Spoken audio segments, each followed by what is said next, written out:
إن الحمد لله والصلاة والسلام على رسول الله أما بعد فأعوذ بالله من الشيطان الرجيم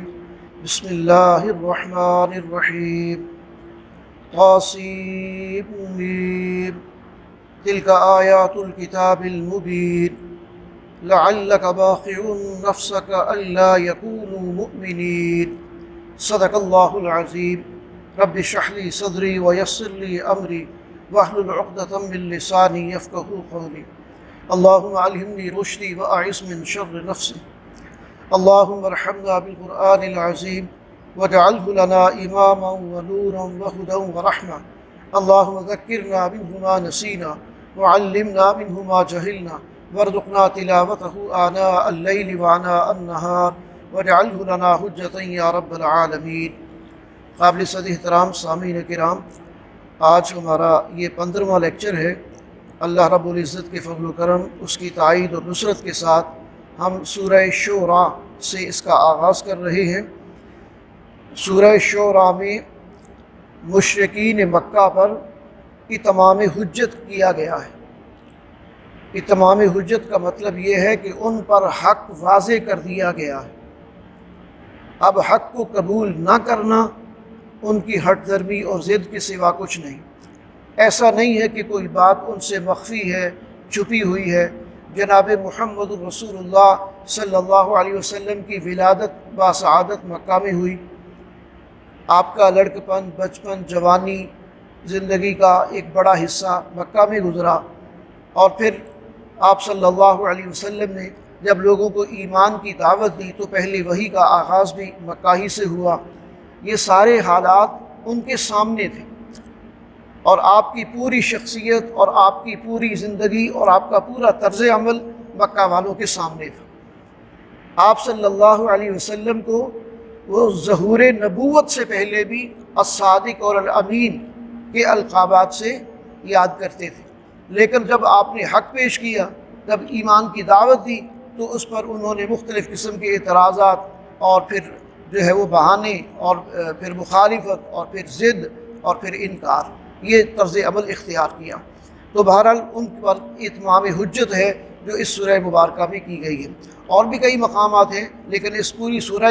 کے اندر جو ہے جو دوسری قوموں کے واقعات سنائے گئے ہیں، تو وہ حکمت یہ ہے کہ اب مکہ والوں کی مہلت ختم ہو رہی ہے،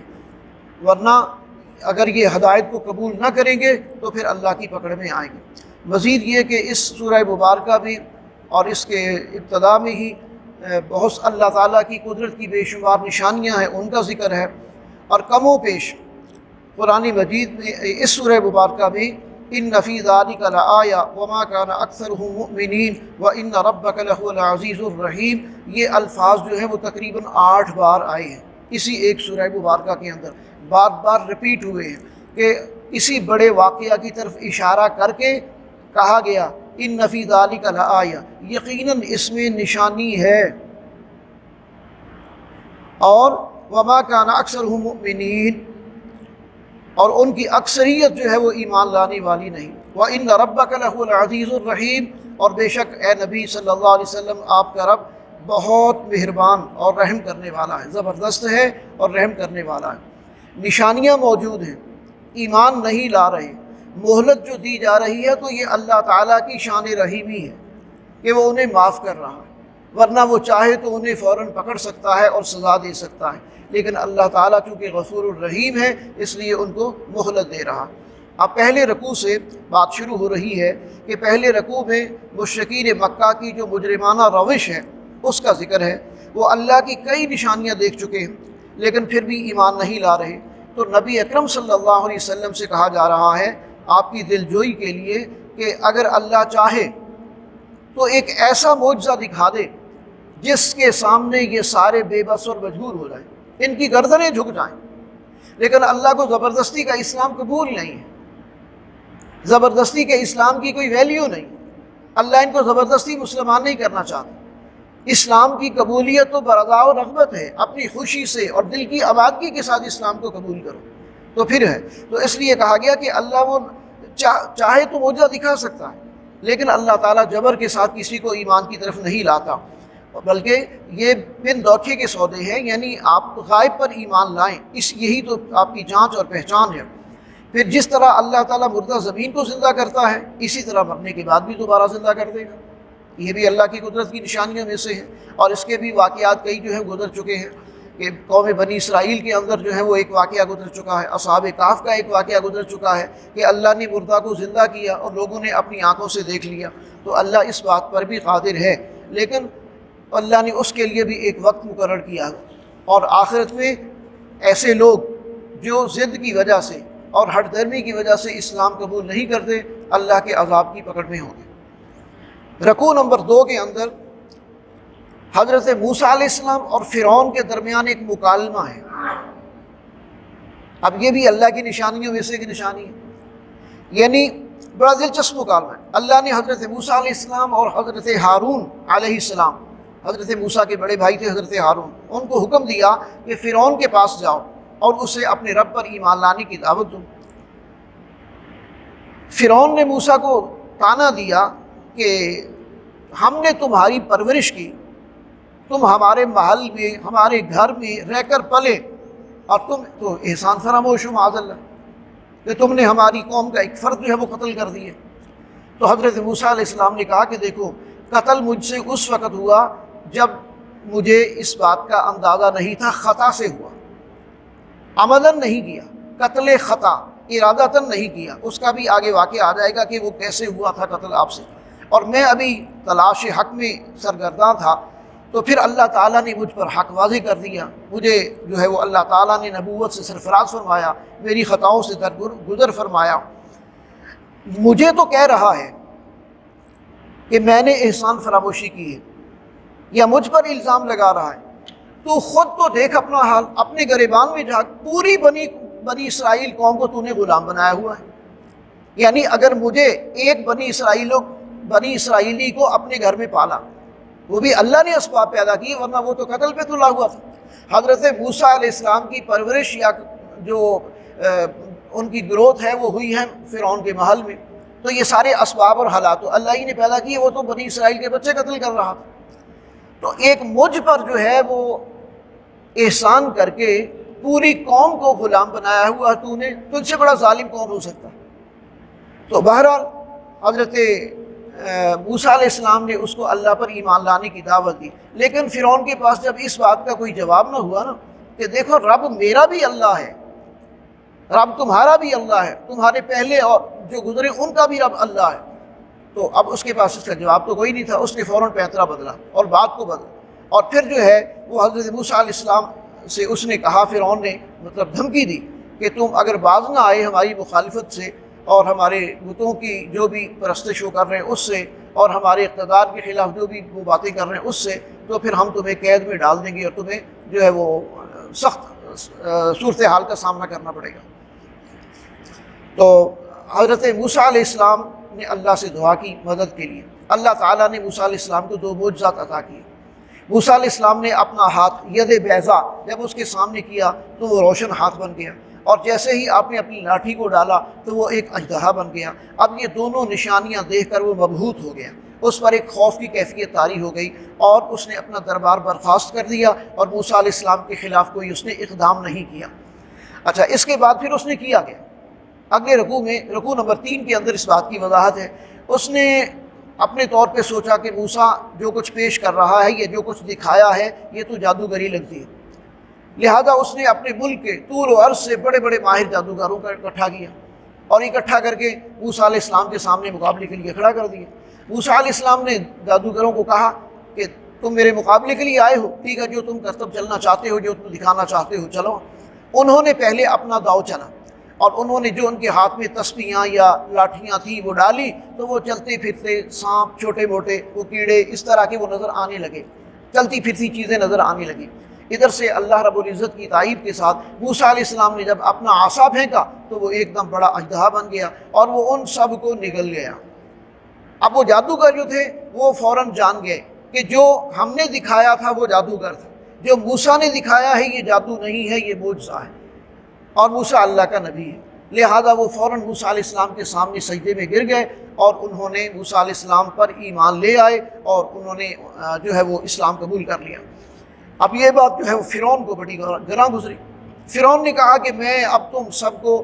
ہاتھ پاؤں کاٹوں گا اور تمہیں سلیب دوں گا۔ انہوں نے کہا کہ اب تو جو کچھ بھی کر، تو ہماری دنیا کی زندگی کا مالک ہے، ہم جو ہے وہ جو بھی تکلیف دے گا یہ ہماری موت کے ساتھ ختم ہو جائے گی، اور ہم حق سے پیچھے نہیں ہٹیں گے، اور ہم اس کے لیے ہر قربانی دینے کے لیے تیار ہیں، اور ہمیں ہمارے رب سے امید ہے کہ جب ہم اس کے پاس جائیں گے تو وہ ہماری خطائیں معاف کر دے گا، اور ہمارا ایمان لانا جو ہے یہ ہمارے حق میں نتیجہ خیز ہوگا، اور انشاءاللہ وہ ہم نے اپنے فضل و کرم سے نوازے گا۔ اور ایسا ہی ہوا کہ وہ تکلیفیں اٹھانے کے لیے تیار ہو گئے لیکن حق سے پیچھے نہیں ہٹے۔ تو گویا کہ اس میں بھی اللہ کی طرف سے ایک نشانی ہے کہ یہ ان پر حق واضح ہو گیا۔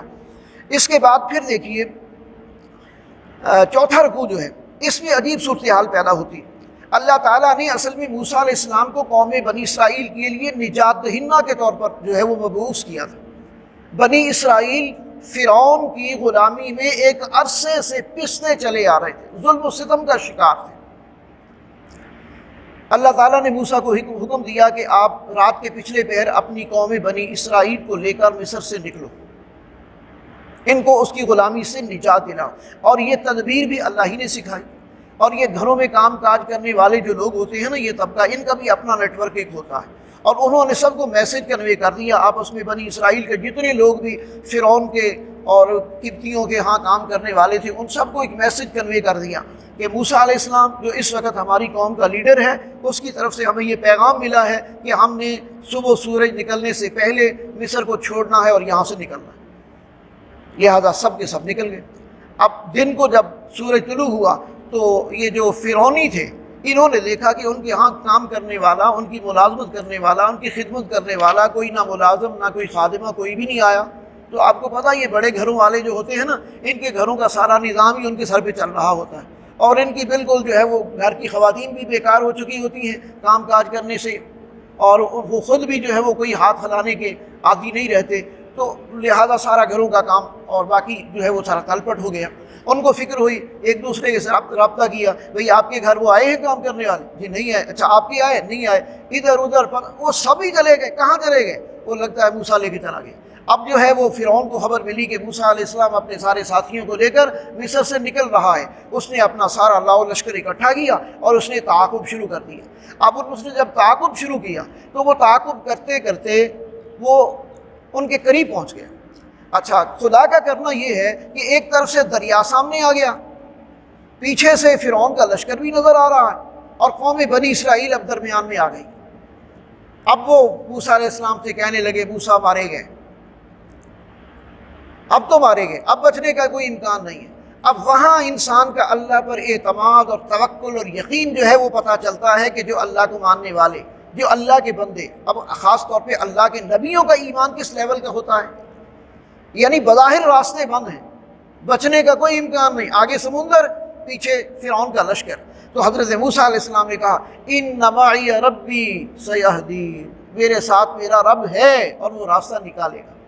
اور اس کے بعد اللہ نے وحی نازل کی، موسیٰ گھبراؤ نہیں، یہ عصا ذرا پھینکو۔ عصا پھینکا اور اللہ تعالیٰ نے اس دریائے نیل کو جناب آج کے دور کا کہیں تو سی پیک بنا دیا یا موٹر وے بنا دیا۔ اب جو ہے وہ حضرت موسیٰ علیہ السلام اپنی پوری قوم کو لے کر وہاں سے بسلامت جو ہے وہ گزر رہے ہیں اور گزر چکے۔ اور فرعون پہلے تو تھوڑا ہچکتایا، پھر دیکھا کہ راستہ تو کھلا ہے، ڈالو اپنے لشکر کو، اپنے سارے لاؤ لشکر کو اس کے پیچھے جو ہے وہ ڈال دیا۔ ادھر سے جب بنی اسرائیل کا آخری فرد نکل گیا اور ادھر سے فرعون کا ہر آدمی جب دریا کی زد میں آ گیا، اللہ نے حکم دیا کہ اپنی پہلی صورت پہ آ جا، اور وہ پہلی صورت پہ بہنا شروع ہوا، اور فرعون اور اس کا سارا لاؤ لشکر گوتے کھانے لگا، ڈوبنے لگا، تڑپنے لگا، اور اس طرح اللہ نے دشمن کو ان کے سامنے غوطے دے دے کر مار دیا، نشان عبرت بنا دیا کہ اس دور کا شخص جو خدائی کا دعوے دار تھا، جس کو اللہ نے اقتدار دیا تھا، جس کو اللہ نے اختیار دیا تھا، جس کو اللہ نے بہت ساری نعمتوں سے نوازا تھا، اور وہ باغی ہو کر خدائی کا دعوے دار بنا، نبی اور رسول کی دعوت کا انکار کیا، تو اللہ نے اس کو نشان عبرت بنا دیا۔ یہ اللہ کی طرف سے عبرت کے واقعات۔ اچھا، اس کے بعد پھر رکوع نمبر 5 ہے، اس میں حضرت ابراہیم علیہ السلام کی بڑی عجیب داستان ہے۔ فرمایا کہ ابراہیم علیہ السلام جو ہیں انہوں نے اپنے والد اور اپنی قوم کو اللہ کی طرف بلانے کی دعوت دی۔ یعنی اللہ اصل معبود وہ ہے، معبود حقیقی اللہ ہے، باقی سارے معبود جو ہیں وہ باطل ہیں۔ قوم جن بتوں کی پوجا کر رہی ہے ان کی کوئی حیثیت نہیں۔ اور پھر انہوں نے بتایا، اپنی قوم کو سمجھانے کی کوشش کی، دیکھو مجھے اللہ نے پیدا کیا، وہ اسی نے مجھے سیدھی ہدایت دی ہے، وہی مجھے کھلاتا ہے، وہی مجھے پلاتا ہے، جب میں بیمار ہوتا ہوں وہی مجھے شفا دیتا ہے، موت آئے گی تو اسی کے حکم سے آئے گی، دوبارہ زندہ کرے گا تو وہی زندہ کرنے پر قابل ہے، اور مجھے امید ہے کہ میرا رب مجھ پر بہت مہربان ہے۔ اور یہ ساری باتیں ان کو بتائیں، اور یہ کہ اللہ خطاؤں کو معاف فرمانے والا ہے۔ لیکن اس سب کے باوجود وہ حق کو ماننے کے لیے تیار نہ ہوئے، انہوں نے حق کو قبول نہ کیا، لہذا نمرود اور اس کا سارا لاؤ لشکر جو ہے، یا نمرود اور اس کے سارے جو ہیں، وہ بھی اس کو آخرت میں اللہ کے عذاب سے اور اس کی پکڑ سے بچا نہیں سکیں گے۔ تو اس میں ان کو گمان یہ تھا کہ شاید ہمارا اقتدار یا اختیار جو ہے وہ ہمیں اللہ کے عذاب سے بچا لے گا، تو ان پر واضح کر دیا گیا کہ تم اللہ کی نعمتوں کا بھی کفران کر رہے ہو اور اللہ کے نبیوں کا بھی انکار کر رہے ہو، ہدایت کو قبول نہیں کر رہے، تو اس کے نتیجے میں تمہارا انجام جہنم ہے۔ اللہ اہل ایمان کی مدد کرتا ہے۔ اچھا، حضرت نوح علیہ السلام کا ذکر آ رہا ہے آگے چھٹے رکوع کے اندر۔ حضرت نوح علیہ السلام نے بے لوث دعوت دی۔ دیکھیں نبیوں کی دعوت جو ہے نا وہ بے لوث ہوتی، اس میں کوئی لالچ نہیں ہوتا۔ کم و بیش 5 یا 6 دفعہ یہ بات آئی ہے، انی لکم رسول امین فاتقوا اللہ واطیعون وما اسألکم علیہ من اجر ان اجری الا علی رب العالمین۔ یعنی ہر نبی نے جب اپنی قوم کو یہ دعوت دی اللہ کی طرف آنے کی، توحید کی، اطاعت اور فرما برداری کی، تو انہوں نے کہا دیکھو ہم انی لکم رسول امین، میں تمہاری طرف اللہ کی طرف سے امانت دار رسول ہوں، رسول امین، امانت دار رسول۔ جو پیغام اللہ کی طرف سے مجھ پر نازل ہوتا ہے وہ صحیح صحیح تم تک پہنچا دیا جاتا ہے۔ اور فاتقوا اللہ، اللہ سے ڈرو، واطیعون، اور میری پیروی کرو، اس لیے کہ جو وقت کا نبی اور رسول ہوتا ہے اس کی پیروی کے بغیر دین حق پر چلا ہی نہیں جا سکتا، اس پر عمل ہی نہیں کیا جا سکتا۔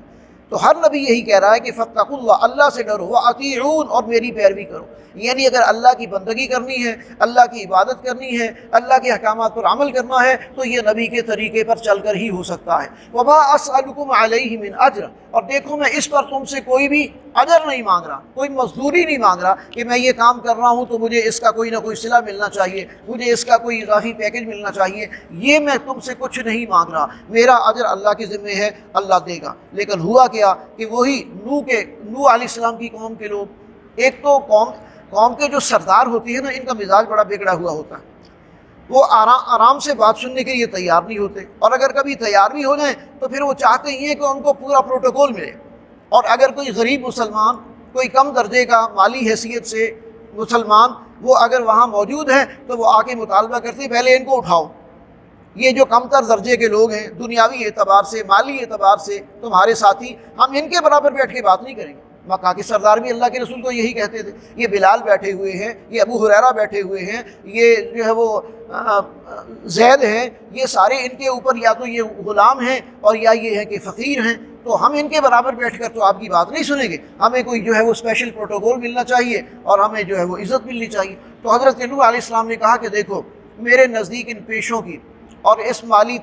جو بھی سٹیٹس ہے اس کی کوئی حیثیت نہیں ہے، اصل تو عمل کی حیثیت ہوتی ہے، ایمان کی حیثیت ہے کہ ایماندار ہے کہ نہیں ہے، باعمل ہے کہ نہیں ہے۔ باقی یہ کہ میں تمہاری وجہ سے ان کو اپنے پاس سے نہیں اٹھاؤں گا، اور جو اللہ کا پیغام ہے وہ میں تم تک پہنچا رہا ہوں۔ اصل سیرت و کردار کی اللہ کے ہاں جو ہے وہ اہمیت ہوتی ہے، یہ دنیاوی جو معیارات ہیں یہ انسانوں کے خود ساختہ ہیں، لہذا انہوں نے حضرت نوح علیہ السلام کی مخالفت شروع کر دی اور نتیجے میں وہ آپ کو طرح طرح کے طعنے دینے لگے۔ تو اللہ تعالیٰ نے حضرت نوح علیہ السلام کو کہا کہ ٹھیک ہے یہ آپ پر ایمان نہیں لا رہے، 950 سال کوئی اللہ کا بندہ دعوت و تبلیغ کا کام کرے اور پھر بھی چند لوگ ایمان لائے، تو اللہ نے کہا کہ نوح اب آپ ایسا کرو کہ ایک کشتی بناؤ اور جو اہل ایمان ہیں ان کو اپنے ساتھ سوار ہونے کی دعوت دو، وہ تمہارے آپ کے ساتھ سوار ہو جائیں گے تو باقی جو ہے وہ اللہ کے عذاب اور اس کی پکڑ کی زد میں آ جائیں گے۔ اور ایسا ہی ہوا کہ پھر وہ پوری قوم طوفان کی زد میں آ گئی۔ اس کے بعد قوم عاد کا ذکر ہے۔ قوم عاد کے بارے میں بھی ہے، انہیں بھی حضرت ہود علیہ السلام نے کہا، یعنی رکوع نمبر 7 کے اندر، کہ اللہ کا تقوی اختیار کرو، میری پیروی کرو، اور دیکھو میں تم سے کسی قسم کی جو ہے وہ مدد نہیں مانگ رہا، کوئی وسائل نہیں مانگ رہا، باقی یہ جو تم بڑے بڑے محلات بنا رہے ہو اور بڑے بڑے جو ہے وہ جگہ تعمیر کر رہے ہو، یہ وسائل کا ضیاع ہے، اور تم اللہ کی نافرمانی میں پڑے ہوئے ہو، عیاشیوں میں پڑے ہوئے۔ دیکھو تو صحیح، یہ بیٹے، یہ مال و دولت، یہ باغات، یہ بہتے چشمے، یہ سب کچھ تمہیں اللہ ہی نے تو دیے ہیں، تو تم توبہ کرو، اللہ کی طرف رجوع کرو، کہیں ایسا نہ ہو کہ اللہ کا تم پر عذاب آ جائے۔ تو وہ کہتے ہیں اچھا اللہ کے عذاب سے ڈراتا ہے؟ کہاں ہے اللہ کا عذاب؟ آ سکتا ہے ہمارے اوپر عذاب، ہمیں ان باتوں کی کوئی فکر نہیں ہے۔ چنانچہ ان پر بھی پھر اللہ کا عذاب آیا، اور مسلسل ان کے اوپر تیز ہوا کا عذاب آیا، اور وہ پوری قوم جو ہے وہ ہلاک اور برباد کر دی گئی۔ رکوع نمبر 8 کے اندر قوم سمود کا ذکر ہے۔ قوم سمود کی طرف حضرت صالح علیہ السلام کو بھیجا گیا تھا، اور حضرت صالح علیہ السلام نے بھی ان کو جا کر ایمان کی دعوت دی، اور کہا کہ دیکھو میں نے اللہ کا پیغام تم تک پہنچا دیا ہے، اب تم میری پیروی کرو، میں تم سے اس بات کا کوئی اجر اور کوئی معاوضہ نہیں مانگتا، باقی جو کچھ بھی تمہارے پاس ہے، یہ چشموں کا پانی ہے، یہ باغات ہیں، یہ پھل ہیں، یہ کھجوریں ہیں، اور یہ پہاڑ جو تراشتے ہو تم اور ان پر جو ہے تم اپنے گھر بناتے ہو، یہ ساری چیزیں جو ہیں اللہ ہی نے تمہیں عطا کی ہیں، یہ اسی کی مدد سے سب کچھ تم کر رہے ہو، تو تم باز آ جاؤ۔ لیکن قوم نے انکار کیا کہ اگر تو اللہ کا نبی اور رسول ہے تو پھر کوئی معجزہ دکھا، لہذا ان کے ڈیمانڈ کرنے پر وہ پہاڑ سے ایک اونٹنی برآمد ہوئی، لیکن انہوں نے اس اونٹنی کو نقصان پہنچایا، تو اس کے نتیجے میں پھر ان پر بھی عذاب آیا اور وہ مہلت ان کی ختم ہو گئی۔ اس طرح اللہ نے ان کو بھی نشان عبرت بنا دیا، یعنی وہ بھی نبی کی دعوت کے مقابلے میں ہٹ درمی اور ضد کی بنیاد پر، تکبر کی بنیاد پر عذاب کا شکار ہو گئے۔ قوم لوط، اس کا ذکر ہم بار بار پڑھ چکے ہیں، یہ بار بار ذکر آئے گا قرآن مجید میں، اور بھی کئی مقامات پر آئے گا، اس لیے کہ ان اقوام کے اوپر جو عذاب آیا تو یہ قصے کہانیوں کے طور پر بیان نہیں کیا جا رہا، یہ مکے والوں کو بار بار احساس دلایا جا رہا ہے کہ تم غلطی کر رہے ہو، تم محمد رسول اللہ صلی اللہ علیہ وسلم کی دعوت پر لبیک نہیں کہہ رہے، تو اللہ کی ناراضگی ہے تم سے، اور تم کسی وقت بھی پکڑ میں آ سکتے ہو۔ یہ جو مہلت مل رہی ہے اس کو غنیمت سمجھو اور فائدہ اٹھاتے ہوئے توبہ کر لو، رجوع کر لو، ابھی موقع ہے۔ لیکن وہ اپنی ہٹ درمی پہ اڑے رہے۔ تو قوم لوط کا واقعہ بھی یہی ہے کہ ان کے اندر جو ایک ہم جنس پرستی کی بری عادت تھی، اور دنیا کے اندر سب سے پہلے اسی قوم نے یہ طرح ڈالی، یہ طریقہ جو ہے وہ رائج کیا ہم جنس پرستی کا۔ تو اب جو ہے وہ حضرت لوط علیہ السلام ان کو سمجھا رہے ہیں، لیکن وہ باز نہیں آ رہے، تو بالآخر اللہ تعالیٰ نے فرشتوں کو بھیجا اور لوط علیہ السلام سے کہا کہ اب آپ جو ہے وہ رات کے پچھلے پہر بستی سے نکل جائیں، اور آپ نے جو اہل ایمان ہے ان کو ساتھ لے لیں، البتہ جو آپ کی بیوی ہے وہ اسی قوم کی خیر خواہ ہے اور وہ انہی کے ساتھ ہمدردیاں رکھتی ہے، وہ ان کے ساتھ ہی رہے گی، اس کو آپ نے ساتھ نہیں لینا۔ لہٰذا پوری قوم کو اور ان کی بیوی کو بھی اللہ تعالیٰ نے عذاب کے اندر گرفتار کیا، اور وہ پوری بستی اٹھا کر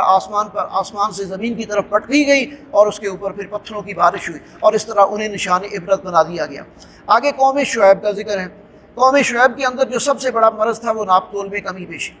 یہ ایک تاجر پیشہ قوم تھی، اور ان کے اندر یہ سب کچھ یعنی ناپ تول کے اندر کمی پیشی کے ذریعے سے لوگوں کا حق مارتے تھے۔ حضرت شعیب علیہ السلام ان کو اس بات سے روکتے تھے، وہ نہیں رکے تو نتیجتاً ان کے اوپر بھی زلزلے کا عذاب آیا، اور انہیں بھی اللہ تعالیٰ نے نشان عبرت بنا دیا۔ آخری رکوع جو ہے اس سورہ مبارکہ کا، شعراء کا، اس میں پہلے تو قرآن مجید کی عظمت بیان کی گئی ہے، پھر یہ بیان کیا گیا ہے کہ قرآن مجید اللہ تعالیٰ نے نازل کیا، جبرائیل علیہ السلام کے ذریعے سے نازل ہوا، اور محمد صلی اللہ علیہ وسلم کے قلب مبارک پر نازل کیا گیا، اور یہ قرآن کتاب ہدایت ہے، یہ شاعرانہ کلام نہیں ہے۔ اور شاعر جو ہیں وہ تو ہر وادی میں، شعراء اس صورت کا نام ہے، شاعر کی جمع شعراء ہوتا ہے، تو شاعروں کا ذکر اس لیے آیا کہ شاعر جو ہیں وہ تو ہر وادی میں منہ مارتے پھرتے ہیں، بھٹکتے پھرتے ہیں، کبھی ادھر کو نکل گئے کبھی ادھر کو نکل گئے، ان کے کلام میں مبالغہ آرائی بہت زیادہ ہوتی ہے، حقیقت پسندانہ باتیں بہت کم ہوتی ہیں، تو اس لیے ان کی باتوں کے پیچھے اہل ایمان نہیں لگتے۔ اہل ایمان تو ٹھوس بنیادوں پر حقائق کو تسلیم کرتے ہیں اور پھر اس کے مطابق زندگی گزارتے ہیں، اور ٹھوس حقائق کیا ہیں؟ وہ کہ جو اللہ کی کتاب بھی پیش کیے گئے، جن کی اللہ کے نبی دعوت دیتے ہیں، وہ ٹھوس حقائق ہیں۔ اہل ایمان ایسے ہیں۔ البتہ بعض شاعر بڑے صحیح ہوتے ہیں، صحیح العقیدہ ہوتے ہیں، صحیح سوچ کے مالک ہوتے ہیں، جو اسلام کی تعلیمات سے واقف ہوتے ہیں، اور پھر اپنی شاعری جو ہے وہ بھی انہی لمٹس کے اندر رہ کر کرتے ہیں۔ اور حضرت حسان بن ثابت رضی اللہ تعالیٰ عنہ یا اس کے بعد میں بہت سارے اور بھی اشعار جو ہے شعراء جو ہیں وہ گزرے ہیں کہ جنہوں نے اپنا اسلام کا پیغام جو ہے وہ اشعار کے انداز میں پیش کیا ہے، اور اس سے بھی لوگوں نے بہت فائدہ اٹھایا۔ تو بہرحال یہاں تک جو ہے یہ سورہ شعراء کے مضامین تھے۔ اب سورہ نمل کہتے ہیں چیونٹی کو۔ دیکھیں اللہ تعالیٰ کبھی چیونٹی کا ذکر کرتا ہے قرآن مجید میں، کبھی شہد کی مکھی کا ذکر کرتا ہے، کبھی عام مکھی کا ذکر کرتا ہے اور کبھی مچھر کا ذکر کرتا ہے۔ یہ مثالیں کس لیے ہیں؟ ہم سمجھتے ہیں کہ اللہ کی مخلوق میں سے کمزور ترین مخلوقات میں سے یہ چیزیں ہیں، لیکن اللہ نے ان کو بھی بے مقصد تو پیدا نہیں کیا، با مقصد پیدا کیا۔ ہمیں کوئی حکمت سمجھ نہ آئے، اب چیونٹی ہمیں بساؤ کا نظر نہیں آتی لیکن ہمارے آگے پیچھے موجود ہوتی، مچھر جب آ کے وہ اپنا ہمیں وہ سریلا سا گانا سناتا ہے کوئی، تو تب جا کے پتہ چلتا ہے کہ آ گیا ہے کاٹنے کے لیے اور نیند خراب کرنے کے لیے، تو ہاتھ پاؤں مارتے ہیں، ورنہ اس کا بھی اب مچھر کے ذریعے سے نمرود کو نشان عبرت بنا دیا گیا۔ اور یہ چیونٹی کا واقعہ حضرت سلیمان علیہ السلام کے دور میں پیش آیا، ان کے ساتھ پیش آیا، کیسا؟ اب اس کا آپ سوچ لیجئے تھوڑا سا، اس کو دوسرے رکوع میں واقعہ آ جائے گا، لیکن پہلے رکوع میں یعنی سورہ نمل جو ہے اس کا پہلا رکوع، بسم اللہ الرحمن الرحیم، طاسین تلک آیات القرآن و کتاب مبین، یہ آیات ہیں قرآن اور کتاب مبین کی، یعنی یہ کوئی ایسے ہی قصے نہیں ہیں جس طرح کے عام بھڑے ہوئے قصے ہوتے ہیں، معاذ اللہ۔ قرآن مجید اللہ کی آیات ہیں اور کتاب مبین، ہر چیز کو واضح کر دینے والی کتاب، اس نے کھول کر حق کو بیان کر دیا ہے۔ اور پھر آگے فرمایا ہدن، یہ ہدایت ہے، وبشریٰ، اور یہ بشارت ہے، للمؤمنین، ایمان والوں کے لیے، یہ کتاب ہدایت ہے اور یہ بشارت ہے اہل ایمان کے لیے۔ پھر آگے فرمایا کہ اہل ایمان ہیں کون؟ اب ان کی صفات کچھ بیان کر کے بتا دیا گیا، الذین یقیمون الصلاۃ، اہل ایمان وہ ہیں جو نماز قائم کرتے ہیں، ویؤتون الزکاۃ، اور زکوٰۃ ادا کرتے ہیں، وہم بالآخرۃ یوقنون، اور آخرت پر پختہ ایمان اور یقین رکھتے ہیں۔ گویا کہ عبادات میں سے دو اہم ترین عبادات اور ایمانیات میں سے ایمان بالغیب، آخرت سے متعلق اہم ترین ایمان، آخرت سے متعلق اہم ترین ایمان، ایمان بالغیب، ایمان بالآخرہ، ان تینوں ایمانوں کو بیان کر دیا، یہ اہل ایمان کی صفات میں شمار ہوتے ہیں۔ تو پہلے رکوع کے اندر قرآن مجید کی عظمت پر دلائل ہیں، اور اس کے بعد مومنوں کی کچھ ہدایات جو ہیں کہ وہ نماز قائم کریں، زکوٰۃ دیں اور آخرت کے اوپر پختہ یقین رکھیں۔ جو لوگ آخرت پر ایمان نہیں رکھتے ان کے لیے دنیا کی عارضی لذتیں مرغوب کر دی گئی ہیں،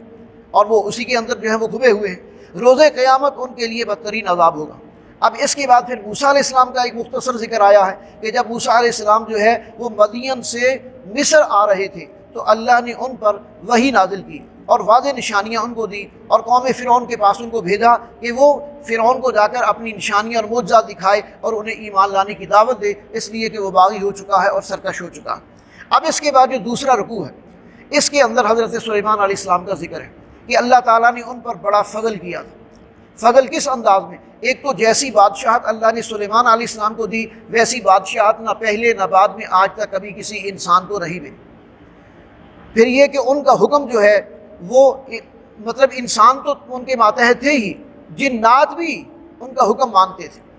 پرندے بھی ان کے لشکر میں شامل تھے، اور پھر اللہ تعالیٰ نے انہیں حشرات الارض، پرندوں کی اور چیونٹیوں کی اور کیڑے مکوڑوں کی بولیاں یہ بھی سمجھنے کی صلاحیت دی تھی۔ وہ پرندوں کی بولیاں بھی سمجھ لیتے تھے، پرندوں سے ہم کلام ہوتے تھے، اور وہ چیونٹی تک کی آواز کو سن سکتے تھے اور اس کے ساتھ کلام کر لیتے تھے یا اس کو کوئی نہ کوئی جواب دے دیتے تھے۔ تو یہ ان کا جو ہے وہ ذکر کیا گیا۔ اس کے بعد یہ ہے کہ ایک دن حضرت سلیمان علیہ السلام اپنے پورے لشکر کے ساتھ گزر رہے تھے،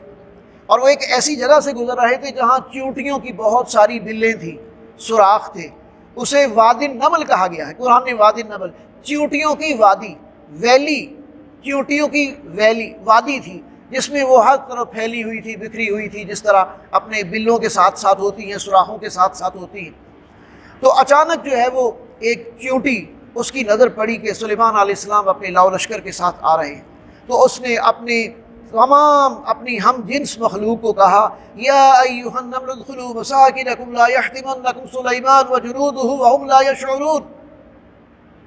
اے چیونٹیوں جلدی سے اپنی بلوں کے اندر داخل ہو جاؤ، سلیمان کا لشکر آ رہا ہے، وہ تمہیں کچل کے رکھ دے گا اور اس کو پتہ بھی نہیں چلے گا۔ وہ گھوڑوں پر، ہاتھیوں پر سوار ہوگا، شاہی لشکر، اور وہ اتنی مخلوق کو کہاں نظر آئے گی؟ وہ جو ہے وہ چیونٹیوں کو مطلب ہے کہ رونقتا ہوا چلا جائے گا، گزر جائے گا اور اسے پتہ بھی نہیں چلے گا۔ اب ادھر اس نے بات کی، ادھر حضرت سلیمان علیہ السلام نے سن لیا، سن کے مسکرا دیے، فتبسم ضاحکا من قولها، انہوں نے ان کی بات سنی اور مسکرا دی، اور پھر انہوں نے اپنے لشکر کو روک دیا۔ بھئی ان کو موقع دو کہ یہ سب اپنی بلوں میں چلی جائیں،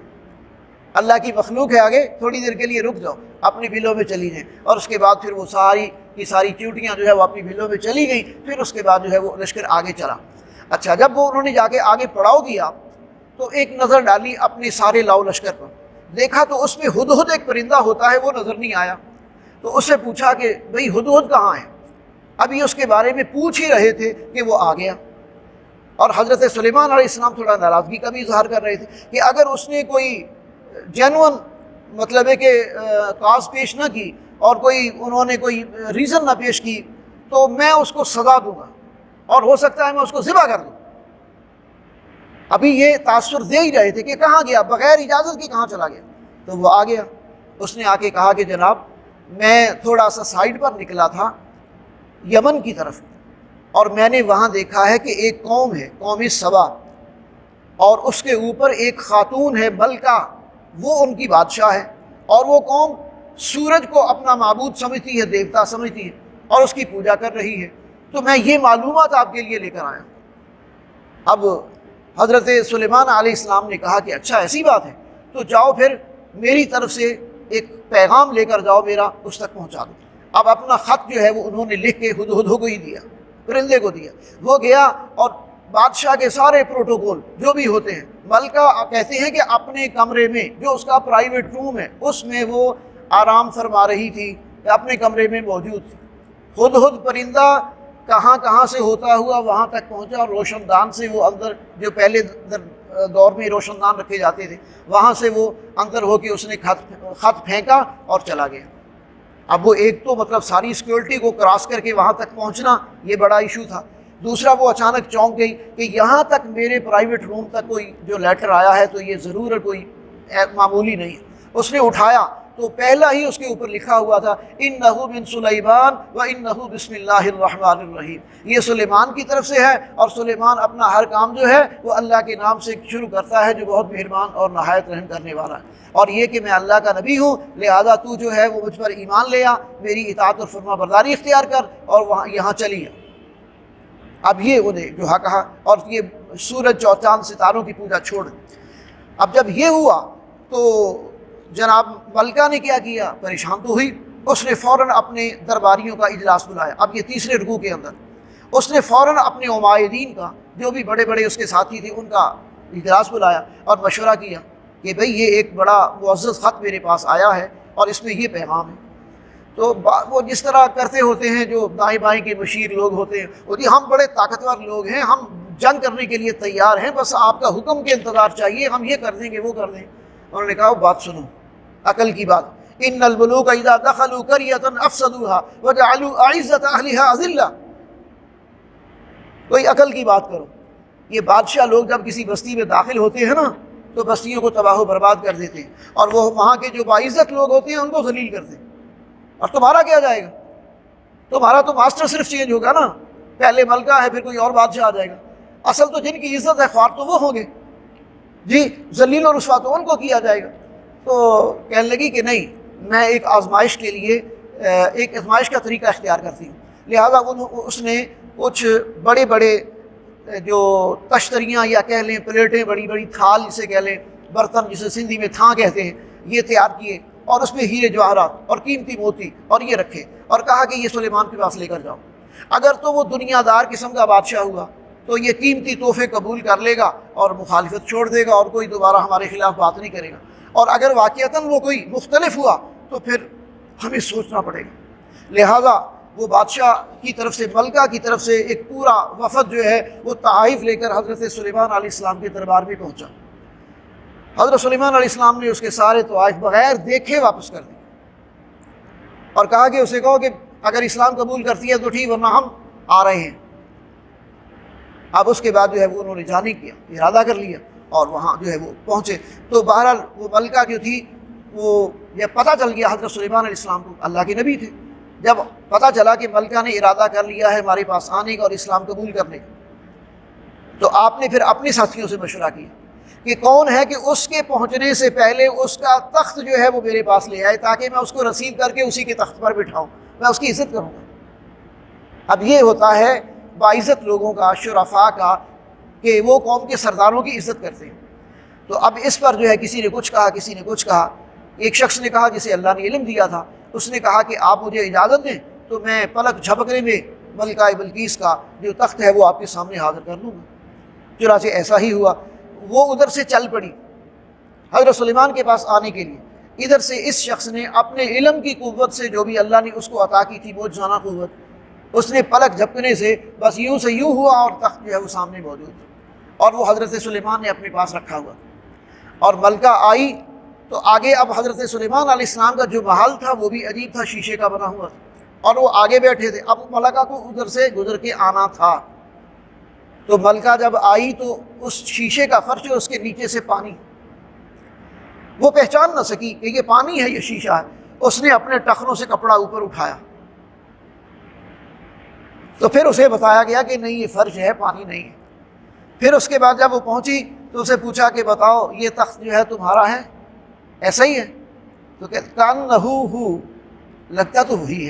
ہے تو وہی، تھوڑا سا اس میں ماڈیفائی کیا تھا، چینج کیا تھا کہ ویسا ہی ہے۔ تو پھر وہ آپ پر جو ہے وہ ایمان لے آئی، وہ تسلیم کر لیا اس نے کہ آپ اللہ کے نبی ہیں، اور یہ کوئی نبی ہی ایسے معجزات دکھا سکتا ہے، لہذا وہ آپ پر ایمان لے آئی۔ تو یہاں تک اس کا ذکر ہے۔ اس کے بعد پھر قوم سمود کا ذکر آتا ہے کہ ان کا انجام کیا ہوا، تو وہ ہم پیچھے بھی پڑھ کے آئے ہیں کہ قوم سمود نے حضرت صالح علیہ السلام کی دعوت کا انکار کیا تھا، لہذا ان کے اوپر جو ہے وہ اللہ کا عذاب آیا۔ پھر اسی رکوع کے اندر، اگلے رکوع نمبر 4 کے اندر قوم لوط کا بھی ذکر ہے، انہوں نے حضرت لوط علیہ السلام کی دعوت کا انکار کیا اور اپنی برائی پر اڑے رہے تو ان پر اللہ کا عذاب آیا۔ تو اس طریقے سے یہ قومیں جو ہیں نشان عبرت بنا دی گئی۔ اچھا، اس کے بعد جو ہے وہ پارہ نمبر 20واں یہ شروع ہو رہا ہے، اور اس کا جو پہلا رکوع ہے، یہ رکوع تو اسی صورت کا ہے، سورہ نمل کا۔ اس میں کچھ سوالات ہیں جو اٹھائے گئے، اور قرآن مجید کا یہ خاص اسلوب ہے کہ وقفے وقفے سے اس میں سوالات اجاگر کیے جاتے ہیں کہ ان پر غور کرو اور پھر سوچو کہ کون خالق ہے، کون مالک ہے، کون معبود ہے۔ تو یہاں بھی وہی جو ہے وہ امن خلق السماوات والارض، کس نے پیدا کیا آسمانوں کو اور زمینوں کو، وَأَنزَلَ لَكُم مِّنَ السَّمَاءِ مَاءً، اور کون ہے نازل کرتا تمہارے لیے آسمان سے پانی، فَأَنبَتْنَا بِهِ حَدَائِقَ ذَاتَ بَهْجَةٍ، اور پھر مختلف قسم کی نباتات جو ہے وہ تمہارے لیے پیدا کرتا ہے۔ مَا كَانَ لَكُمْ أَن تُنبِتُوا شَجَرَهَا أَإِلَٰهٌ مَّعَ اللَّهِ، اور آخر میں کہا گیا کہ یہ اللہ کے سوا کوئی نہیں کر سکتا، یہ اللہ ہی ہے جو سب کچھ کرتا ہے۔ اور اسی طرح پھر آگے جو ہے مشرکین کو ایک للکار کے انداز میں جو ہے وہ کہا جا رہا ہے کہ یہ بلند و بالا آسمان اور یہ وسیع و عریض زمین یہ کس نے پیدا کی، اور ذرا بارش دیکھو یہ کون برساتا ہے، اور یہ پھر حسین باغات یہ کون اگاتا ہے، اور زمین کو سکون کی جگہ کس نے بنایا، اور زمین کے اندر نہریں کس نے بہا دی، اور یہ کہ پہاڑوں کو زمین کے اندر کس نے گاڑ دیا کہ جو زمین کے توازن کو برقرار رکھے ہوئے ہیں، اور پھر میٹھے اور نمکین پانی کی تقسیم کس نے کی کہ دونوں ساتھ ساتھ چل رہے ہوتے ہیں، ایک میٹھا ہوتا ہے ایک نمکین ہوتا ہے۔ تو یہ سارا جو ہے انتظام کس کے ہاتھ میں ہے؟ کون ہے جو دکھ درد میں مبتلا لوگوں کی فریاد سنتا ہے، اور کون ہے جو خشکی اور سمندر کے سفر کو اور اس کے اندر جو قدرتی علامات ہیں ان کو برقرار رکھے ہوئے ہے؟ یہ پہاڑ، یہ ندی نالے اور یہ جنگلات اور یہ ستارے کس نے پیدا کیے؟ یہ ساری چیزوں پر غور و فکر کی دعوت دے کر پھر ان کو جواب دیا جاتا ہے اللہ ہی ہے، اللہ کے سوا کوئی ایسی ہستی نہیں ہے جو ان چیزوں کو پیدا کر سکے۔ یہ اللہ کی قدرت کی نشانیاں ہیں۔ بدقسمتی سے ان نشانیوں کو مشاہدہ تو انسان کرتے ہیں، لیکن اس کے خالق اور مالک تک ان کی رسائی نہیں ہوتی، بس وہ دیکھنا جانوروں کو سا دیکھنا ہے کہ یہ پہاڑ ہے، یہ دریا ہے، یہ سمندر ہے، یہ بارش ہے، یہ سورج ہے، یہ چاند ہے۔ غور و فکر کرو ان کا اصل خالق کون ہے، ان کا اصل مالک کون ہے نظام ہستی چلا رہا، ان سب پر کنٹرول کس کا ہے؟ اصل دعوت اس بات کی ہے جو قرآن پیش کرتا ہے۔ اس کے بعد پھر چھٹے رکوع کے اندر جو ہے وہ کفار کا سوال ہے کہ قیامت اگر واقعی آنے والی ہے تو کب آئے گی، یعنی یہ سوال کر رہے ہیں۔ تو جواب دیا گیا ہے کہ قیامت بہت جلد واقع ہونے والی ہے۔ البتہ غور کرو کہ ماضی میں قیامت کا انکار کرنے والی قوموں کا انجام کیا ہوا، اس کے واقع ہونے میں کوئی شک نہیں ہے۔ تم یہ نہ سمجھو کہ وہ آنے والی نہیں ہے۔ پہلے جن قوموں نے قیامت کا انکار کیا ان کا انجام کیا ہوا، کیا تمہارے لیے اس میں عبرت نہیں ہے؟ تم اس پر غور و فکر نہیں کرتے، تم الٹا یہ پوچھتے ہو قیامت آئے گی کب، اور جب آئے گی پھر تو مہلت ختم ہو گئی، ابھی تو تمہارے پاس مہلت ہے، ابھی تو توبہ کر لو، ابھی ایمان لے آؤ۔ اپنی اصلاح کر لو، ابھی موقع ہے۔ تو قرآن کی دعوت تو یہ ہے کہ قیامت کا زیادہ انتظار نہ کرو، بلکہ ایمان کی طرف آؤ، ہدایت کی طرف آؤ، توبہ کرو اور اللہ کے رسولوں کی دعوت پر لبیک کہو۔ اسی طرح پھر رکوع نمبر 7 ہے، اس میں واضح طور پر بتا دیا گیا کہ قیامت کے دن جیسے اعمال ہوں گے ویسی جزا اور سزا ہوگی۔ لوگ پوچھتے ہیں نا کہ قیامت کے دن جو ہے وہ کیسے کیا حالات ہوں گے اور کیا معاملہ ہوگا، تو انہیں بتایا جا رہا ہے کہ جو نیکی لے کر آئے گا اس کو اس کا پورا اجر ملے گا، اور جو گناہ کما کے آئے گا اوندھے منہ جو ہے وہ جہنم کے اندر ڈال دیا جائے گا۔ تو اب بھی تمہاری عافیت اسی میں ہے کہ تم محمد صلی اللہ علیہ وسلم جو تمہارے سامنے قرآن کی دعوت رکھ رہے ہیں اور اللہ پر ایمان لانے کی دعوت دے رہے ہیں، اس کو قبول کر لو، اس میں تمہاری عافیت ہے، اس میں تمہاری نجات ہے، ورنہ یہ ہے کہ تم بھی دوسری قوموں کی طرح نشان عبرت بن جاؤ گے۔ سورہ قصص شروع ہو رہی ہے اور اس میں حضرت موسیٰ علیہ السلام کی جو ایک طویل داستان ہے اس کو یہاں بیان کیا گیا ہے۔ موسیٰ علیہ السلام کا ذکر اور ابراہیم علیہ السلام کا ذکر، یہ چند ایسے نبی اور رسول ہیں، ان کا ذکر جو ہے وہ کثرت کے ساتھ قرآن مجید میں آیا ہے۔ موسیٰ علیہ السلام کا ذکر بھی بڑی تفصیل کے ساتھ آیا۔ تو اب یہاں طاسیم تلک آیات الکتاب المبین، کہ یہ آیتیں ہیں کتاب مبین کی۔ نتلو علیک من نبأ موسیٰ، ہم تلاوت کر رہے ہیں، پڑھ کر بیان کر رہے ہیں آپ پر اے نبی موسیٰ علیہ السلام کے حالات میں سے کچھ باتیں، اور پھر فرعون کے بارے میں بھی بالحق، حق کے ساتھ، لقوم یؤمنون، ایمان لانے والوں کے لیے، یعنی ایمان لانے والوں کے لیے فرعون اور موسیٰ علیہ السلام کے درمیان جو ملاقاتیں، جو ڈائلاگ اور جو حالات گزرے ہیں، اس میں بہت ساری نشانیاں ہیں۔ وہ اگر ایمان لانا چاہیں تو عبرت حاصل کر کے وہ ایمان لا سکتے ہیں۔ اب پہلے رکوع کے اندر جو ہے وہ بتایا گیا کہ فرعون بڑا ظالم حکمران تھا، اس نے ظلم کے ساتھ بنی اسرائیل کو غلام بنا رکھا تھا، اور ان پر ظلم یہ کرتا تھا کہ ان کے ہر نو مولود بچے کو قتل کر دیتا تھا۔ اور اس کے بارے میں پہلے بتا چکا ہوں کہ چونکہ اس نے کوئی خواب دیکھا تھا کہ بھئی بنی اسرائیل کے اندر کوئی بچہ پیدا ہوگا جو اس کے اقتدار کے لیے خطرہ ہوگا، تو اس کے خواب کی تعبیر جو ہے وہ کسی نے ان کو بتائی تھی۔ اس نے پھر یہ کیا کہ ہر پیدا ہونے والا بچہ اس کو پکڑوایا جاتا اور قتل کروا دیا جاتا۔ اس کی جاسوس دائیاں جو ہے بنی اسرائیل کے گھروں میں پھرتی تھی، اور بلکہ ان کی عورتوں کو جا کے چیک کرتی تھی اور ان کے ساتھ بدتمیزی کرتی تھی، اور پھر آ کے بتاتی تھی اور انتظار میں رہتی تھی کہ کب اس کے ہاں بچے کی ولادت ہو اور پھر اس کو پکڑ کے قتل کر دیا جائے۔ تو اب ایسے حالات میں حضرت موسیٰ علیہ السلام کی ولادت بھی ہونے والی تھی۔ تو موسیٰ علیہ السلام کی والدہ کو فکر ہوئی کہ اب میں کیا کروں گی، کیسے اپنے بچے کو بچاؤں گی۔ تو اللہ تعالیٰ نے موسیٰ علیہ السلام کی والدہ کو الہام،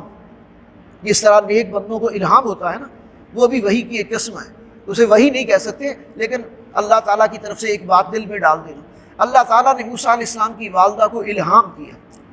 کہ جب تیرا بچہ پیدا ہو، تیری گود میں ہو، تو جب تک تو امن محسوس کرے اپنی گود میں اس کو دودھ پلاتی رہے، جب تجھے خطرہ محسوس ہو تو لکڑی کا ایک باکس بنا کے اس کو جو ہے وہ دریا کے حوالے کر دینا، بچے کو اس میں ڈال کے اس کی حفاظت کرنا اور اسے دوبارہ تیرے پاس لوٹا دینا تاکہ تیری آنکھیں ٹھنڈی ہو جائے اور تیرا فکر ختم ہو جائے۔ یہ ہماری ذمہ داری ہے، اور تو فکر نہ کرنا، ہم اس کے حفاظت کرنے والے ہوں گے۔ لہذا ایسا ہی ہوا کہ جیسے ہی وہ بچے کی ولادت ہوئی اور وہ چھوٹا بچہ تھا، جب تک ماں نے امن محسوس کیا تو ان کو دودھ پلایا، جب خطرہ محسوس کیا تو ایک لکڑی کا باکسہ بنایا اور اس کے اندر اس بچے کو رکھا، حضرت موسیٰ علیہ السلام کو، اور اس کو دریا کی نظر کر دیا۔ اب ماں تھی، رہا نہ گیا۔ حضرت موسیٰ علیہ السلام کی ایک بہن تھی، انہیں کہا کہ دیکھو تمہارے بھائی کو دریا میں ڈال تو میں آئی ہوں، ذرا چھپ چھپ کے دیکھنا کہ وہ باکس جاتا کس طرف کو ہے، کہاں جاتا ہے، دیکھنا، تمہیں کوئی دیکھ نہ لے کہ تم اس کی پیروی کر رہے ہو، کسی کو شک نہ پڑے۔ اب بہن بھی بڑی سمجھداری کے ساتھ لوگوں کی نظروں سے بچ کر اس باکس کو دیکھ رہی ہے۔ باکس بالآخر ڈبکیاں کھاتے کھاتے فرعون کے محل کی دیوار کے ساتھ جا لگا۔ عام طور پر آپ کو پتہ ہے کہ بادشاہ یا جو امیر لوگ ہیں وہ اپنے محلات جو ہیں وہ عام طور پر ریور ویوز پر بناتے ہیں۔ یہ بڑے بڑے محلات جتنے بھی بنے ہمیشہ بادشاہوں کے، یہ ریور ویوز، سی ویوز، کینال ویوز اس ایریا میں بنے۔ تو وہ ملکہ جو فرعون کی تھی بیوی حضرت آسیہ، ایک نیک خاتون تھی، شریف خاتون تھی، وہ کہیں چہل قدمی کر رہی، انہوں نے دیکھا کہ کوئی ایک باکس جو ہے وہ ڈبکیاں کھاتا ہوا آ کے ساتھ لگا ہے۔ انہوں نے اپنی خادماؤں کو کہا کہ دیکھو وہ کیا ہے باکس جو لگا ہے۔ وہ جا کے دیکھا تو اس کے اندر ایک خوبصورت اور معصوم بچہ، اور جناب وہ پکڑ کے لے آئیں اس باکس کو، اور دیکھ حضرت موسیٰ علیہ السلام کو آسیہ کے سامنے پیش کر دیا، تو حضرت آسیہ کے دل میں اللہ نے محبت ڈال دی۔ اللہ نے سارا یہ کرنا تھا انتظام، اللہ نے محبت ڈال دی، ایک دم وہ فریفتہ ہو گئی حضرت موسیٰ علیہ السلام پر۔ اس کے اولاد نہیں تھی اتفاق سے، اور وہ فرعون کی بڑی محبوب بیوی تھی، تو اس نے اپنے دل میں ٹھان لی کہ اس کو میں نے تو اپنا بیٹا بنانا۔ اچھا، اب پھر یہ ہوا کہ جب ان کو اپنا گھر میں لے گئی اور فرعون آیا تو کسی تدبیر کے ساتھ، اب عورتوں کے پاس کئی طریقے ہوتے ہیں بات کرنے کے، تو مناسب وقت اور تدبیر کے ساتھ، حکمت کے ساتھ اس کے سامنے رکھا کہ دیکھو اتنا جو ہے وہ ظلم ہو رہا، آپ اتنے بچوں کو قتل کر رہے ہیں، تو اگر کوئی ایک بچہ کسی ماں نے تمہارے ڈر اور خوف سے دریا کی نظر کر دیا اور وہ بچتا ہوا ہمارے پاس آ گیا، بچہ بڑا پیارا ہے، میں چاہتی ہوں ہم اسے اپنا بیٹا بنا لیں، میرے لیے بھی آپ کے لیے بھی آنکھوں کی ٹھنڈک ہوگا۔ چنانچہ وہ بیٹا بنانے پر راضی ہو گئے۔ اب اس طرح ان کی پرورش جو ہے وہ فرعون کے دربار میں اور ان کے گھر میں جو ہے وہ ہونے لگ گئی۔ اور ادھر سے کیا ہوا کہ جب فرعون کے گھر میں بچہ پہنچا تو اب وہ کسی دائیا کا دودھ نہ پیے، کسی بھی دائیا کا دودھ نہیں پی رہا، اور بہن جو ہے وہ چپکے چپکے وہاں پہنچ گئی جہاں ساری دائیاں کوشش کر رہی تھی حضرت موسیٰ کو دودھ پلانے کی۔ تو انہوں نے جا کے کہا کہ میں ایک خاتون کو جانتی ہوں جو اس بچے کو دودھ پلا سکتی ہے، وہ بڑی ماہر دائیا ہے، اگر آپ کہیں تو میں اس کو لے کے آؤں۔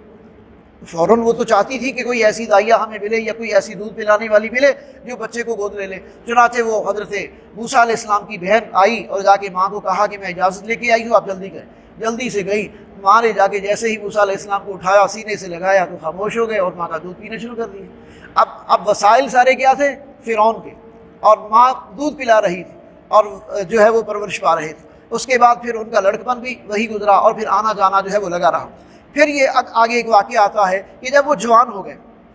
اور شہر کے اندر گلیوں میں گھومتے پھرتے تھے تو ایک دن ہوا یہ کہ ایک اسرائیلی اور ایک فرعون کی قوم کا آدمی قبطی، یہ دونوں کہیں کسی بات پہ آپس میں جھگڑ رہے تھے۔ اب یہ جھگڑ رہے تھے تو جو موسیٰ علیہ السلام کو تو قبطیوں کا کوئی ڈر نہیں رہا تھا، کیونکہ وہ تو فرعون کے گھر میں پل رہے تھے، ان کے اوپر کوئی خوف کوئی ڈر اب حکمران قوموں کا یا بادشاہ کا نہیں تھا۔ تو جو اسرائیلی تھا اس نے موسیٰ علیہ السلام کو آواز دی، مدد کے لیے پکارا، تو موسیٰ علیہ السلام جو ہے وہ آگے بڑھے اور جا کے اس کو غصے میں ایک بھونسا رسید کیا قبطی کو جو فرعون کی قوم کا آدمی تھا۔ وہ کوئی ایسی جگہ پر لگ گیا اور اتنے زور سے لگ گیا کہ وہ مر گیا۔ اب موسیٰ علیہ السلام کو اس پر ندامت بھی ہوئی اور احساس بھی ہوا کہ یہ ناحق قتل ہو گیا۔ اس کے بعد موسیٰ علیہ السلام چھپنے لگے۔ اچھا، ادھر سے یہ ہوا، دوسری طرف یہ ہے کہ فرعون کو پتہ چل گیا کہ موسیٰ نے ہماری قوم کا ایک بندہ قتل کر دیا، اور اس نے جو ہے وہ پلان کیا کہ اب ان کو کسی طریقے سے گرفتار کیا جائے، پکڑا جائے اور پھر اس کے ساتھ نپٹا جائے، ورنہ یہ جیسے جیسے بڑھتا جا رہا ہے تو ہمارے لیے آزمائش بنتا جا رہا ہے۔ موسیٰ علیہ السلام کو فرعون کے دربار سے ہی کوئی شخص اٹھا، اس نے آ کے کہا کہ موسیٰ تیرے بارے میں پلاننگ ہو رہی ہے، یہاں سے نکلنے کی کوشش کرو۔ موسیٰ علیہ السلام فوراً بے سر و سامانی کی حالت میں مصر سے چلے ہیں مدین کی طرف۔ اب مدین میں جب وہ پہنچے ہیں ایک ایسے ایریا میں کہ جہاں ایک پانی کا تالاب تھا اور مختلف لوگ وہاں اپنی بکریوں کو پانی پلا رہی تھی، تو وہاں دو نوجوان بچیاں تھیں، لڑکیاں تھیں جو اپنے ریوڑ کو لے کر کھڑی تھیں اور وہ پانی پلانے کے انتظار میں تھی کہ سب چلی جائیں تو ہم پانی پلا دیں۔ موسیٰ علیہ السلام جا کے وہاں درخت کے نیچے کھڑے یہ منظر دیکھ رہے تھے، تو پھر اچانک ان بچیوں کے پاس گئے کہ تمہارا کیا معاملہ ہے، تم ایسے کیوں کھڑی؟ انہوں نے کہا کہ ہمارے والد بزرگ ہیں، بوڑھے ہیں، ہمارا بھائی ہے کوئی نہیں، ہم جانوروں کو پانی پلانے کے لیے آئی ہیں، اب یہ سارے لوگ طاقتور ہیں، ہمیں کوئی پاس جانے نہیں دے رہا، جب یہ سب چلے جائیں گے تو ہم پلا لیں گے۔ موسیٰ علیہ السلام کے ذہن میں آیا کہ نہیں، ان کو سرو کرنا چاہیے، لہذا وہ آگے بڑھے اور اپنے وہ طاقتور تھے اور باہمت تھے اور نڈر تھے، تو انہوں نے جگہ بنائی اور ان کی بکریوں کو پانی پلایا اور اس کے بعد ان کے حوالے کیا کہ جاؤ آپ پانی لے، اور خود وہی درخت کے نیچے کھڑے ہو گئے۔ اب وہ بچیاں جہاں جاتی ہیں گھر میں، تو انہوں نے جا کے اپنے والد کو رپورٹ کیا کہ اس طرح ایک نوجوان نے ہماری مدد کی ہے۔ تو اب انہوں نے کہا کہ اچھا اس نوجوان کو بلا کے لاؤ۔ تو وہ اب ان بچیوں میں سے ایک بچی جو ہے وہ حضرت موسیٰ علیہ السلام کے پاس آئی اور آ کر کہتی ہے کہ ہمارے والد بزرگ جو ہے وہ آپ کو بلا رہے ہیں۔ تو حضرت موسیٰ علیہ السلام جب ان کے پاس گئے تو موسیٰ علیہ السلام نے جا کے اپنی ساری داستان غم بیان کر دی کہ اس طرح مجھ سے ایک ناحق قتل ہو گیا اور وہ سہون ہو گیا، ارادتاً میں نے نہیں کیا، اور فرعون جو پہلے میری قوم کو غلام بنا کے بیٹھا ہے اب میری جان کے در پہ ہو گیا تھا، تو میں وہاں سے بھاگ کر آیا۔ تو انہوں نے کہا کہ اب تم امن کی جگہ پر ہو، یہاں اس کی علم برداری سے یا اس کی حکومت سے باہر ہے، اور تم اب اس شہر کے اندر اس بستی کے اندر امن میں ہو، اور اگر تم میری ایک بات سے اتفاق کرو تو ہم تمہیں رہائش بھی دے دیں گے اور تمہارا گھر بھی آباد ہو جائے گا۔ کہ وہ کیا کہ 8 یا 10 سال تک تم اگر میری بکریاں چرانا اور ان کی لک آفٹر کرنا یہ گوارا کر لو تو میں اپنی بیٹیوں میں سے ایک کا نکاح تمہارے ساتھ کر دیتا ہوں اور پھر تم اسی گھر میں رہ بھی لینا۔ انہوں نے شرط قبول کر لی، وہ تو غریب الوطن تھے، مسافر تھے، انہوں نے کہا ٹھیک ہے مجھے یہ شرط قبول ہے۔ لہذا موسیٰ علیہ السلام نے وہ شرط قبول کر لی اور حضرت شعیب علیہ السلام کے گھر میں رہنے لگے اور ان کی بیٹی کے ساتھ ان کا نکاح بھی ہو گیا۔ پھر جب وہ اپنی مدت پوری کرنے کے بعد وہاں سے واپس چلے ہیں تو اب آگے وہ واقعہ بیان کیا جا رہا ہے۔ پھر اللہ تعالیٰ نے انہیں راستے میں 2 معجزات عطا کیے اور وہ معجزات تھے ید بیضا اور عصا کا، اور ان کو لے کر پھر جو ہے یہ نبوت کا ظہور تھا حضرت موسیٰ علیہ السلام پر۔ تو موسیٰ علیہ السلام پھر ان معجزات کے ساتھ دوبارہ جو ہے فرعون کے دربار میں حاضر ہوتے ہیں اور ان کو ایمان لانے کی دعوت دیتے ہیں۔ تو گویا یہ مختلف قسم کے واقعات جو ہے اس میں لیسن ہے کہ انبیاء اور رسول کی دعوت پر لبیک کہنے والے کامیاب ہوتے ہیں اور ان کی مخالفت کرنے والے کتنے ہی طاقتور کیوں نہ ہو وہ ذلیل اور رسوا ہوتے ہیں۔ اور آخر میں یعنی رکوع نمبر 5 جو ہے اس میں پھر نبی اکرم صلی اللہ علیہ وسلم کے حوالے سے کہا گیا کہ دیکھیں یہ جتنے واقعات بھی ہم ماضی کے بیان کر رہے ہیں نا یہ نبی صلی اللہ علیہ وسلم کی نبوت و رسالت کی دلیل ہے۔ کیسے؟ آپ نے تو ان میں سے کسی کا زمانہ نہیں پایا، یہ سارے واقعات آپ کو بدریہ وحی بتائے گئے، اور آپ جو ان واقعات کو اس طرح صحیح بیان کر رہے ہیں تو یہ آپ کے رسول ہونے کی دلیل ہے کہ اللہ کی طرف سے آپ پر وحی آتی ہے، آپ اللہ کے سچے نبی اور رسول ہیں، اور لوگوں پر واضح کیا گیا کہ محمد اللہ کے رسول ہیں، لہذا ان پر جو ہے وہ ایمان لاؤ، اسی میں تمہارے لیے جو ہے وہ نجات کا راستہ۔ اچھا، رکوع نمبر 6 کے اندر پھر وہ جو مشرکین مکہ کی مہلت ہے وہ ختم ہوتی ہوئی نظر آ رہی ہے، اور نبی اکرم صلی اللہ علیہ وسلم دل گرفتہ ہیں کہ دیکھو دور دور سے لوگ آگے ایمان لا رہے ہیں۔ حبشہ سے جو ہے وہ عیسائیوں کی ایک جماعت آئی اور اس نے آ کے اسلام قبول کر لیا، مختلف ایریا سے لوگ آ رہے ہیں اسلام قبول کر رہے ہیں۔ یہ مکہ والے جو میرے اپنے ہیں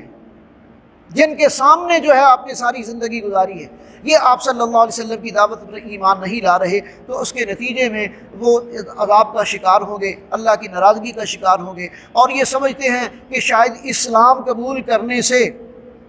ان کی معیشت جو خانہ کعبہ کی متولیت کے ذریعے سے ان کے ساتھ وابستہ ہے وہ کمزور پڑ جائے گی، ان کے وسائل رزق ختم ہو جائیں گے، ان کی اتھارٹی چیلنج ہو جائے گی اور وہ مشکلات میں گر جائیں گے، اس لیے وہ مان نہیں رہے۔ ان کے جو مفادات تھے اس کفریہ اور شرکیہ نظام کے ساتھ، اس کی وجہ سے وہ ایمان نہیں لا رہے تھے۔ تو اللہ تعالیٰ کی طرف سے پیغام یہ ہے کہ دیکھو یہ طاقتور معیشتیں بھی لوگوں کو بچا نہیں سکتی، اگر اللہ کی پکڑ اور عذاب آتا ہے تو پھر دنیا کے اندر اللہ جس کو چاہے نشان عبرت بنا دے۔ اور پھر آگے جو ہے وہ قارون کا واقعہ آتا ہے کہ قارون کو اللہ نے کتنی دولت دی